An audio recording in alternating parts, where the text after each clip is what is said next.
नमस्कार। आज हम एक बहुत ही दिलचस्प किताब पर बात करने वाले हैं, केवलम से कैवल्य। हाँ, और इसके एक खास हिस्से पर। बिल्कुल, इसमें एक ऐसा आइडिया है जो मतलब सुनने में तो बहुत सीधा सा लगता है पर है बहुत गहरा। शायद थोड़ा चौंकाने वाला भी। हाँ, चौंकाने वाला भी। इसे कहते हैं अजातवाद। अजातवाद, जिसका मतलब अगर बहुत ही सरल शब्दों में कहें तो ये है, कभी कुछ हुआ ही नहीं। यही, और यहीं पर दिमाग घूम जाता है। सोचिए, ना आपका जन्म हुआ, ना मेरी कभी मृत्यु होगी। न कभी दिन हुआ न कभी रात। हाँ, किताब में तो यहाँ तक लिखा है कि कभी कोई मौसम नहीं बने, कोई फसल नहीं होगी, ना कभी कुछ खाया, ना ही कभी शॉपिंग करी, ना कभी रोए, ना ही कभी हंसे। तो सवाल उठता है कि अगर कुछ हुआ ही नहीं तो फिर ये सब क्या है, ये जो हम अनुभव कर रहे हैं। वही तो, ये हमारा जीवन, ये दुनिया, हमारे रिश्ते, ये क्या है फिर? और यही आज की हमारी इस चर्चा का मिशन है, ये समझना कि अजातवाद का ये सिद्धांत आखिर है क्या और इसका माया की जो अवधारणा है उससे क्या संबंध है। चलिए इस पहेली को सुलझाने की कोशिश करते हैं, किताब में दिए गए तर्कों और उदाहरणों की मदद से। बिल्कुल। तो ये जो विचार है कि कुछ भी नहीं हुआ, ये मेरे पूरे वजूद पर ही सवाल उठा देता है। मेरे सारे अनुभव, सुख, दुख, सब पर। हाँ, ये करता है। और इतने बड़े विचार को समझने के लिए लेखक हमें एक बहुत ही सरल सा उदाहरण देते हैं, एक सपने का। सपने का, अच्छा। हाँ, चलिए एक पल के लिए सोचते हैं। मान लीजिए रात में सोते हुए आपको कोई सपना आया और सपने में कोई बड़ी समस्या आ गई और इससे पहले कि आप उसे हल कर पाते आपकी आंख खुल गई। ठीक है। तो क्या अब आप जागने के बाद भी उस सपने की समस्या का हल निकालने की कोशिश करेंगे? नहीं, जाहिर है नहीं। आंख खुलते ही वो समस्या ही खत्म हो गई, बल्कि शायद हंसी आएगी कि मैं ऐसी चीज के लिए परेशान हो रहा था। बिल्कुल। अच्छा, अब एक दूसरी स्थिति सोचिए। सपने में आपने किसी की बहुत बड़ी मदद की, तो क्या आप जागने के बाद उसके लिए किसी पुरस्कार या इनाम की उम्मीद रखेंगे? नहीं, क्यों रखूंगा? वो सब तो सपने में हुआ था, असलियत में तो कुछ भी नहीं। बस यहीं से ये दर्शन गहरा होना शुरू होता है। ये सपने का उदाहरण एक तरह से एक नींव रखता है। किस चीज की नींव? ये समझने की कि हमारे अनुभव की दुनिया, जिसे हम माया कहते हैं, और वो परम सत्य यानी अजातवाद, इनके बीच क्या रिश्ता हो सकता है। मतलब? क्या हमारी ये तथाकथित असलियत भी एक लंबे और ज्यादा जटिल सपने जैसी है? ये सवाल, ये दर्शन हमारे सामने रखता है। एक मिनट, लेकिन अगर ये सब एक सपना है तो फिर तो क्या अब तक हमने जो भी जाना या माना वो सब गलत था? मतलब हमारे ग्रंथ, हमारी पूजा, ईश्वर। ये एक बहुत स्वाभाविक सवाल है जो किसी के भी मन में आएगा। हाँ, क्योंकि अगर सब सपना है तो वो सब भी। और स्रोत इस दुविधा को बहुत अच्छे से संभालता है।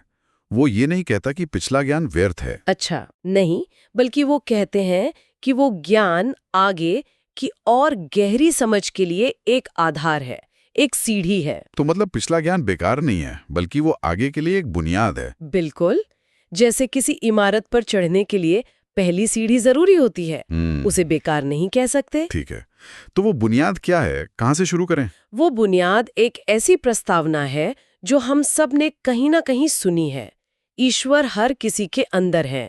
ये तो सुना है। और इसे श्रीमद् भगवद गीता के एक बहुत प्रसिद्ध श्लोक से जोड़ा गया है।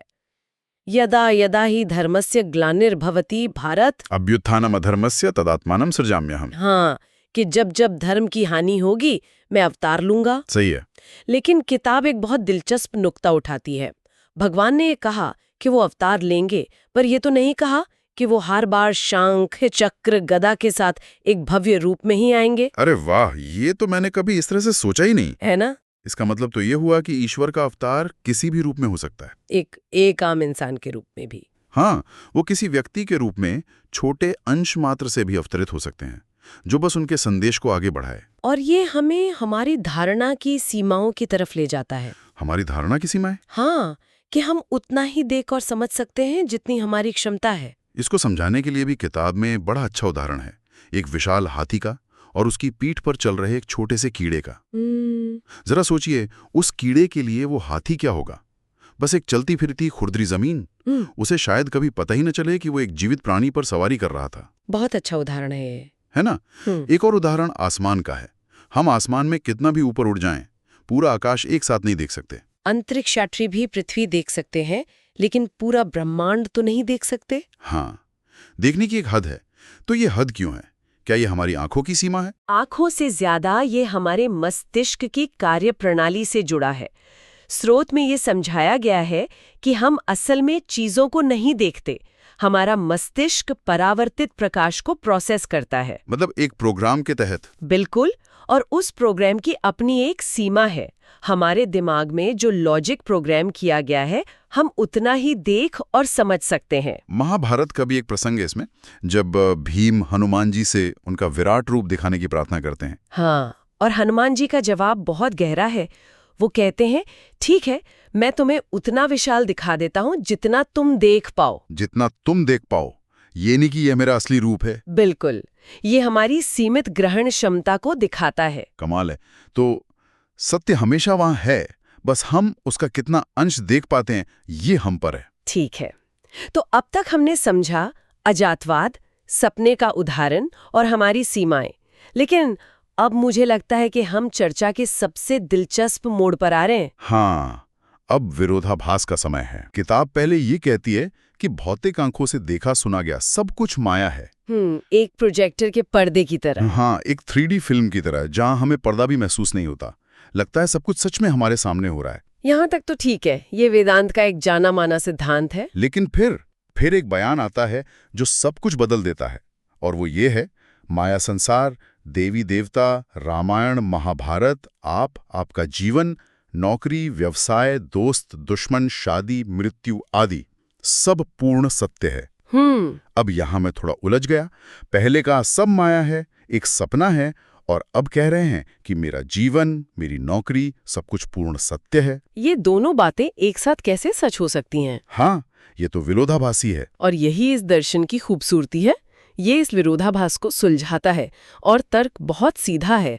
सवाल ये है, क्या मृत्यु एक सत्य है? हाँ, इससे बड़ी सच्चाई तो शायद ही कोई हो। तो स्रोत का तर्क ये है कि अगर मृत्यु एक सत्य है, तो फिर जन्म भी उतना ही बड़ा सत्य है। ठीक है, ये भी सही है। और अगर जन्म और मृत्यु दोनों सत्य हैं, तो उनके बीच का जो जीवन है, कर्म है, रिश्ते हैं, पूजा पाठ है, वो सब असत्य कैसे हो सकता है? अच्छा, तो वो भी उतना ही सत्य है। वो भी उतना ही सत्य है। तो इसका मतलब रामायण और महाभारत कोरी कल्पना नहीं, बल्कि इतिहास हैं। श्री राम का अस्तित्व था, अर्जुन को गीता का उपदेश मिला, ये सब सच हैं। इस दर्शन के अनुसार हाँ, ये सब उतना ही सच है जितना ये कि कोई इस समय हमारी ये चर्चा सुन रहा है। अगर ये सुनना एक सत्य अनुभव है, तो वो भी सत्य अनुभव थे। तो इसका मतलब ये हुआ कि ईश्वर की आराधना, भजन, पूजा पाठ करना, बिल्कुल सही है। वो सब उतना ही सच है। जिस देवी या देवता की कोई पूजा कर रहा है, वो भी उसी पूर्ण सत्य का हिस्सा है। तो मतलब भूत, वर्तमान और भविष्य सब तब तक सत्य हैं जब तक हम इस माया संसार में हैं। आपने बिल्कुल सही पकड़ा। जैसे वीडियो गेम के नियम तब तक असली होते हैं जब तक आप गेम के अंदर हैं। वाह। और एक लाइन में इस पूरे विरोधाभास को हल कर देते हैं। क्या है वो लाइन? जब आप अपने सपने में होते हैं, तब तक आप सपने के नियमों से बंधे होते हैं। वाह, हाँ, ये तो सब कुछ साफ कर देता है ना? बिल्कुल। सपने में अगर शेर आपके पीछे है, तो आपको भागना ही पड़ेगा। आप ये नहीं कह सकते कि ये तो सपना है। नहीं कह सकते। सपने के अंदर रहते हुए आपको उसके नियमों का पालन करना ही होगा। सपने में लॉटरी लगे तो खुशी भी असली लगती है, और कोई दुख आए तो दर्द भी असली लगता है। ठीक उसी तरह इस माया संसार में, या कह लें इस जागृत सपने में रहते हुए, हमें इसके नियमों से बंधे रहना पड़ता है। जन्म, मृत्यु, सुख, दुख, ये सब इस सपने के नियम हैं। और जब तक हम इस सपने के अंदर हैं, ये हमारे लिए परम सत्य हैं। बिल्कुल। तो अजातवाद का वो परम सत्य कि कुछ नहीं हुआ, और हमारे जीवन का ये व्यावहारिक सत्य कि सब कुछ सच है, ये दोनों एक साथ मौजूद रह सकते हैं। कोई विरोधाभास नहीं है। ये तो साफ हो गया। लेकिन इस विचार में एक और परत है ना? कुछ ऐसा जो शायद इससे भी ज्यादा गहरा है। हाँ, और वो बात सचमुच रोंगटे खड़े कर देने वाली है। वो क्या है? किताब कहती है कि ये जो सपना है, ये जो पूरी सृष्टि है, ये किसी और की नहीं, ये केवल और केवल आपकी ही रचना है। आप ही अपने स्वप्न के निर्माता और निर्देशक हैं। रुकिए एक सेकंड, ये तो बहुत बड़ी बात है। इसे जरा हजम करने दीजिए। आप कह रही हैं कि ये जो सपना चल रहा है, ये मेरा है? हाँ। मतलब मैं ही इसे बना रहा हूं? मेरे जीवन की हर चुनौती, हर खुशी, हर इंसान असल में मेरी ही रचना है। यही इस दर्शन का सबसे क्रांतिकारी और सबसे सशक्त करने वाला पहलू है। आप सिर्फ एक एक्टर नहीं हैं मैं ही लेखक हूँ, मैं ही निर्देशक हूँ। और आप ही मुख्य किरदार भी हैं। ये सोचना ही, ये तो पूरी दुनिया को देखने का नजरिया बदल देता है। मतलब मेरे जीवन की जो सबसे बड़ी समस्याएं हैं वो भी मैंने ही बनाई हैं, और जो सबसे बड़ी खुशियां हैं वो भी आपकी ही देन है। ये एक ही साथ डरावना भी है और हिम्मत देने वाला भी। हाँ, बिल्कुल। ये जिम्मेदारी के विचार को पूरी तरह से बदल देता है। ये दोष देने के बारे में नहीं है, ये अपनी उस छिपी हुई शक्ति को पहचानने के बारे में है।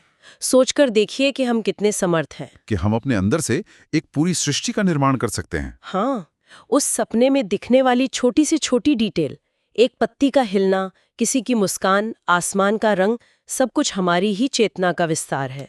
और मेरे जीवन के लोग, मेरे दोस्त, मेरा परिवार, मेरे दुश्मन, क्या वो सब भी मेरे बनाए हुए किरदार हैं? इस दार्शनिक दृष्टिकोण से हाँ, वो आपकी ही चेतना के अलग अलग पहलू हैं जो आपके सपने में अलग अलग किरदार निभा रहे हैं। ताकि मैं वो अनुभव कर सकूं जो मैं अनुभव करने आया हूं। बिल्कुल, हर कोई आपको कुछ सिखाने या आपसे कुछ सीखने के लिए मौजूद है, उस स्क्रिप्ट के अनुसार जो आपने खुद ही लिखी है। कमाल है। ये विचार हमें एक पीड़ित की भूमिका से निकालकर सीधे क्रिएटर की कुर्सी पर बिठा देता है। ये कहना कि मेरे साथ ऐसा क्यों हो रहा है की जगह सवाल ये बन जाता है कि मैं अपने लिए ये अनुभव क्यों रच रहा हूं। आपने इसके मर्म को पकड़ लिया। ये सवाल ही पूरी यात्रा को बदल देता है। तो आज की हमारी बातचीत का सार निकालें तो हमने अजातवाद के उस चौंकाने वाले विचार से शुरुआत की कि कुछ भी कभी नहीं हुआ। फिर हमने देखा कि ये विचार इस बात के साथ कैसे शांति से रह सकता है कि हमारी ये दुनिया और हमारे अनुभव माया होते हुए भी हमारे लिए 100% सच हैं। और इस पूरी गुत्थी को सपने के नियमों से बंधे होने के एक सरल से उदाहरण ने सुलझा दिया। और अंत में सबसे बड़ा खुलासा ये हुआ कि उस सपने के रचयिता भी हम खुद ही हैं। हाँ, और किताब का अंत एक बहुत महत्वपूर्ण वाक्य पर होता है जिसे आगे और समझाने का वादा किया गया है। वो वाक्य वही है, जब आप सपने में होते हैं तब तक आप सपने के नियमों से बंधे होते हैं। और ये हमें एक बहुत गहरे सवाल पे सोचने के लिए छोड़ जाता है। बिल्कुल। तो हम भी सुनने वालों के लिए वही सवाल छोड़ जाते हैं, अगर ये दुनिया वाकई एक सपने की तरह है और हम ही इसके निर्माता हैं, तो पहला सवाल, इस सपने के नियम क्या हैं? और दूसरा, शायद ज्यादा जरूरी सवाल, क्या उन नियमों को बदलने की शक्ति भी हमारे ही अंदर है? क्या हम इस सपने में रहते हुए ही जाग सकते हैं? इस पर सोचना ही शायद जागने की तरफ पहला कदम है।